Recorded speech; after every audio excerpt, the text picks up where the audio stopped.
এই যে দল জামাত ইসলামী, তারা সেদিন বলেছে যে জাতীয় ঘোষণাপত্রে পাকিস্তান প্রতিষ্ঠাকে অত্যন্ত গৌরবের সাথে উপস্থাপন করা হয়নি।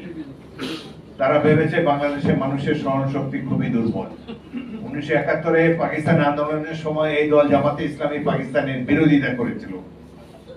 আমার যথেষ্ট বয়স হয়েছে, 81 বছর বয়স, সুতরাং সেদিনের কথা মনে হয়। আমরা তখনও যথেষ্ট আমাদের জ্ঞান বুদ্ধি হয়েছিল। সেই 1947 সালে পাকিস্তান প্রতিষ্ঠার বিরোধিতা করেছে এই দলটি। 71 সালে মহান মুক্তিযুদ্ধের বিরোধিতা করেছে। এখন তারা নতুন নতুন বাণী নিয়ে আবির্ভূত হয়েছে।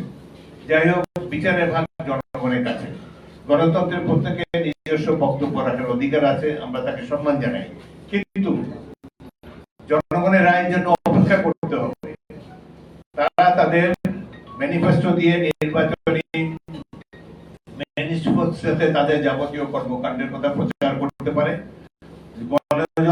জনগণ ভোটাররা যদি যোগ্য মনে করে তাদেরকে ভোট দিয়ে নির্বাচিত করুন, আমরা নিশ্চয়ই মেনে নেব। কিন্তু নানা ধরনের থিওরি দিয়ে নির্বাচনকে বিলম্বিত করা বা নির্বাচন যাতে না হোক সে ধরনের পরিবেশ করা মোটেই কামনা। আমরা আশা করব জনগণের রায়ের উপরে সবাই আস্থা রাখবে। জনগণ, গণতন্ত্রের তো মূল শক্তি হল জনগণ। জনগণের প্রতি যদি আস্থা না থাকে এবং নির্বাচনের প্রতি যদি তাদের কোনো আস্থা না থাকে, তাহলে গণতন্ত্র প্রতিষ্ঠা করতে চায়। যাই হোক, অনেক ত্যাগ তিতিক্ষার পর আমরা দেশে একটি মুক্ত পরিবেশ পেয়েছি।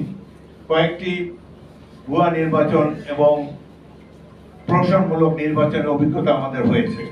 বহু বছর ধরে আমাদের তরুণ সমাজ ভোটার হয়ে ভোট দিতে পারছে না। বিএনপি আন্দোলন করেছে নিজে ক্ষমতায় যাওয়ার জন্য নয়, জনগণের ভোটাধিকার প্রতিষ্ঠা করার জন্য, দেশে গণতন্ত্র প্রতিষ্ঠা করার জন্য।